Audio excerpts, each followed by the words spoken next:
Kailangan po ba ng bautismo para maligtas? Kailangan natin ang bautismo muna, spiritual.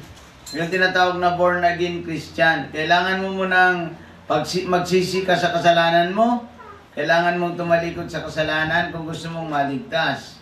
And then, tatanggapin mo si Jesucristo. Pag tinanggap mo si Jesucristo sa iyong puso, katulad nitong ating larawan na ito, tinanggap mo si Jesucristo, ligtas ka, at ikay naging anak ng Diyos ka, mayroon kang tinatawag na bautismo espiritual.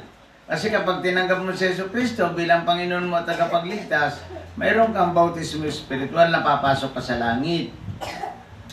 Ang bautismo sa tubig na tinatanong mo, yun ay bautismo sa membership at pagpapatotoo sa mga kasama mo na ikay tagasunod na ni Kristo. Pero wala doon ang kaligtasan. Ang kaligtasan ay nasa bautismo ng Espiritu.